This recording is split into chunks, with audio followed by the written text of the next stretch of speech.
For our next Fireside chat, we are joined by Maria Pevchikh, Head of Investigations and Chairwoman of the Board of the Anti-Corruption Foundation, Daria Navalnaya, activist and student at Stanford University, and Joan O'Hara, Senior Vice President of Public Policy at the XR Association and former acting National Security Advisor to the Vice President, will moderate the discussion. Please join me in welcoming them to the stage.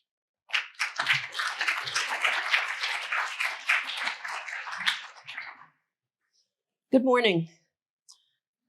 We're all familiar with the Russian invasion of Ukraine. It has been in the top headlines internationally for nearly 2 years.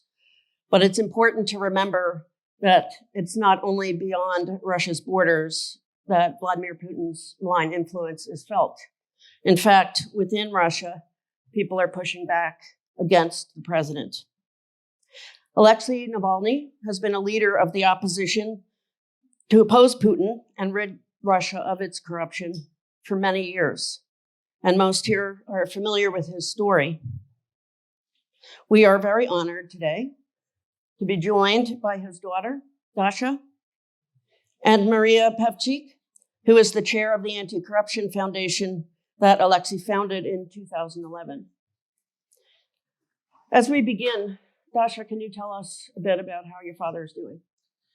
Well, thank you for having me here, first of all.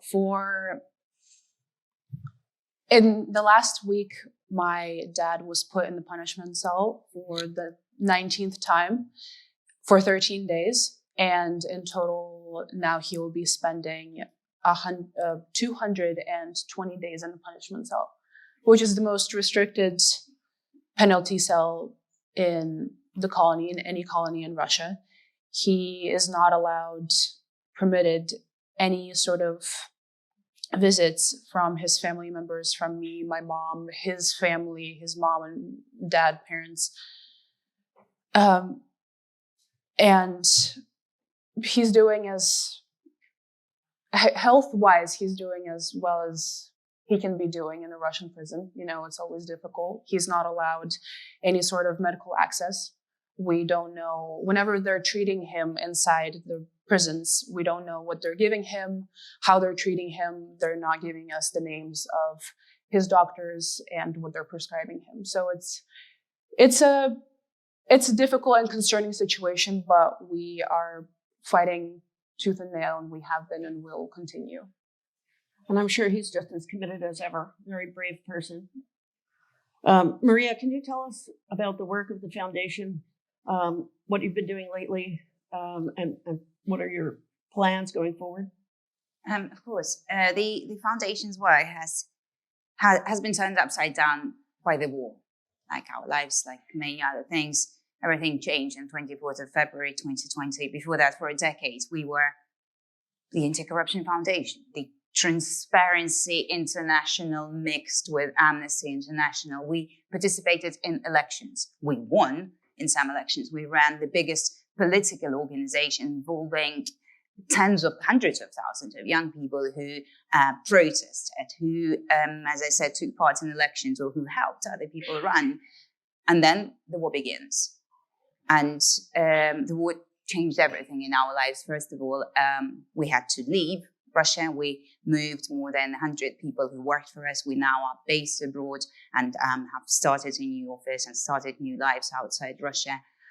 We have moved thousands of activists that helped us as well, move them out of danger, because in Russia, if you are associated with us, if you, for example, send me a text message and I'm on the terrorist list, then you go to prison for 12 years. So everybody, and the law applies retrospectively. So if someone was donating to us, for example, 10 years ago, that's financing terrorist activities right now. But we have to be flexible and we have to keep fighting. Otherwise, who will if not us? So we changed our work quite a bit. We still do anti-corruption investigations. They're still very popular. Every video we produce is watched by millions and millions of people. But we started to concentrate on the assets of Russian corrupt government officials abroad. And we find them there in Spain, in France, in Italy, and in the UK. We find those palaces and yachts, villas, and penthouses that government officials are not meant to have. And we file complaints. and we ask foreign governments, we ask the EU, we ask the US occasionally to sanction those people, and we succeed. If you have a look at the latest US Treasury sanctions list, there are about 20 people, and 11 of them came directly from our investigations, name by name. You wouldn't know them. They are very minor, not public people involved in missiles production. But we investigate them, and we find that some of them, for example, live or have some property in Miami, and we would complain, we would send papers, we would send evidence back, and we would get them sanctioned. Eventually, their assets seized and arrested, as it happened with Vladimir Putin's yacht, the Scheherazade, in Italy. And we also continue to do our work in Russia as much as we can, as much as we possibly can, given the circumstances. We continue to speak to the Russian people directly. We came up with a very sophisticated technological solution. It's an undercover social network that allows activists from other different parts of Russia to interact and be completely and entirely anonymous. We don't know their names. They don't know each other's names, but they can coordinate. They can ask where they live, and, for example, gather in the middle of the night and do anti-war graffiti in the middle of their town, something like that. And we continue to do other interesting things to do with Russia and trying to bring change to our country. We do so. We run polls. We try to get an impression of public opinion in Russia, and also we run a huge network of YouTube channels. Our unique monthly audience is about 12 to 14 million people. Those are the people who tune in to watch our news, to watch our investigations, and to watch the videos that we are producing from our office. Sounds like an incredible risk, really, to be involved in this movement. Again, very brave people. What can the United States and other nations do to support the Russian people who are trying to rid Russia of corruption? It's always, I get asked that very often, but it's a tricky question. I have to be completely honest with you. We're very aware of the fact that change in Russia, democratic change in Russia, can only come from Russia. And it's not possible for someone magical, some sort of wizard, to just come and impose it on us. It's the work that organizations like ours do, trying to convince people in Russia to change their mind, trying to explain to them that what they see on TV is a lie, that it's possible not to go to the war. You can avoid the draft. You can run away. You don't have to fight in this aggressive war. We do appreciate the external help, of course, as well. There is the biggest thing that is out there, the elephant in the room, is that the US should... The whole situation really depends on the outcome of the war. And in every video that I make, in every speech that I make, I always encourage foreign governments, the US government, the EU governments, to continue to support Ukraine. Because their victory, the outcome of the war, is going to be something that's going to determine the future of the whole region. And of course, sanctions. That's super important as well. Dasha, you grew up in a situation where your father was a political figure, a leader, a candidate for president. I'm sure that's colored your experience for your whole life. What do you envision Russia's future to be? That's a loaded question.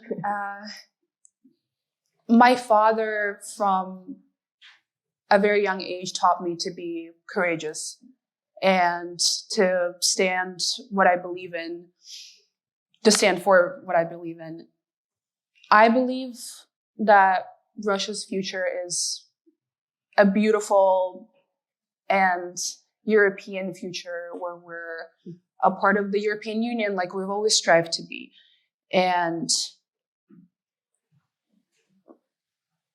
a future without corruption, and a government where we're holding fair and free elections, freedom of speech. It's a future for a country, for any democratic country around the world. Mm-hmm. Maria, anything to add? Of course. I really would like to encourage everybody not to think that Russia is doomed, that Russia the Russian people love to live under dictatorship. Nobody likes living under dictatorship. There isn't a single person who would prefer to do that. The circumstances are very difficult. So the lives of people in Russia are very difficult. So their decisions, their political behavior is driven not by their choice, but by extreme poverty, by extreme suppression of every field of life, every way of life you can think of. But I would also like to add an optimistic note.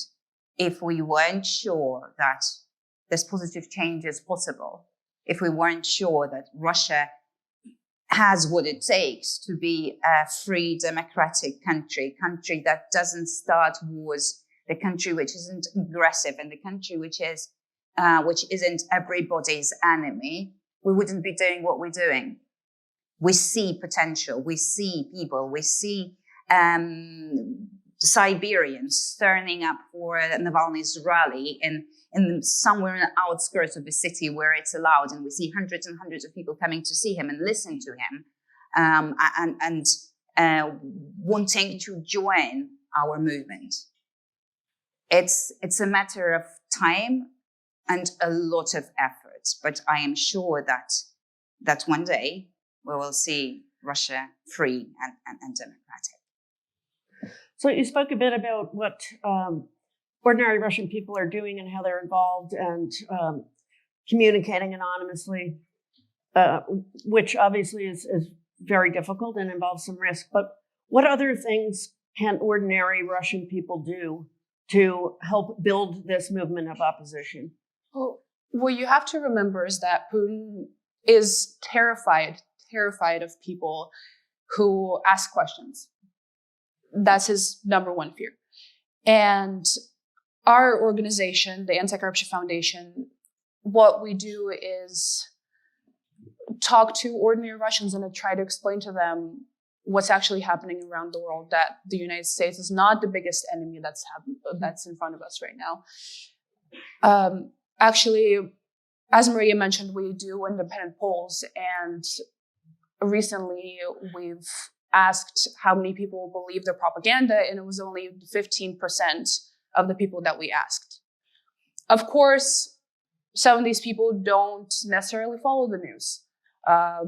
Some of these people are too afraid to say that they're not believing propaganda because they will get a prison sentence for calling the war a war or for going on protests.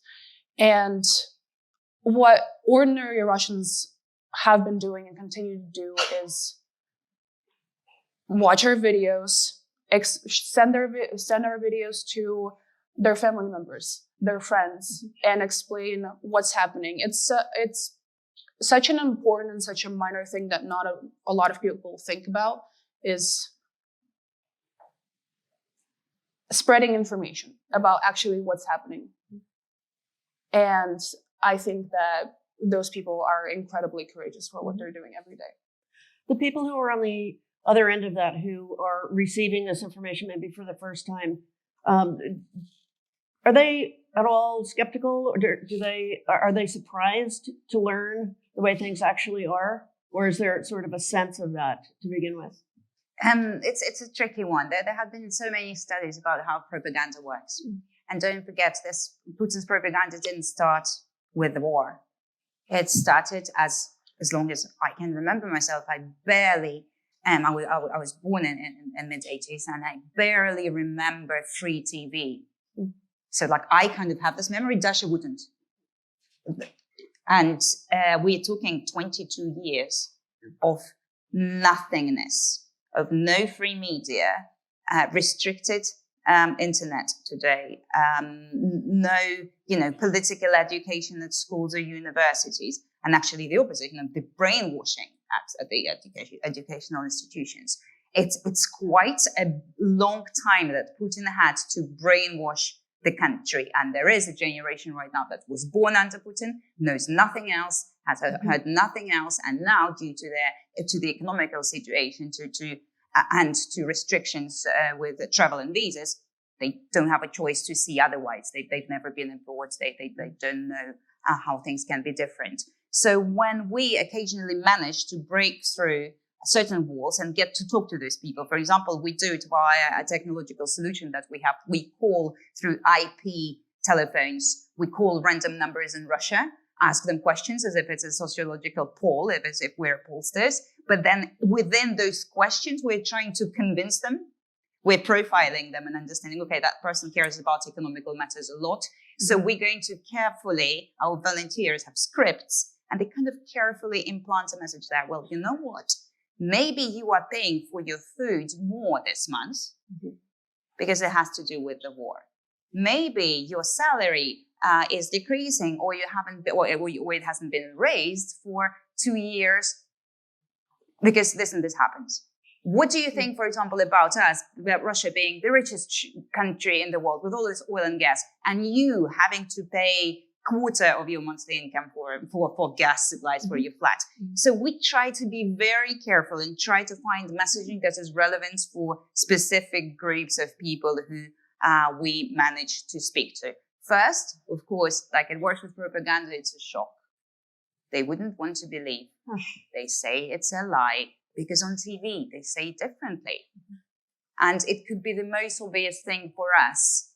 Something that is, I don't know, when you fly a drone over Putin's palace, there's not much to deny there. It's just there. It's a building. Have a look at it. But people would still try to find an excuse, because otherwise, if you accept that this is the truth, then your entire framework, everything you know just collapses overnight.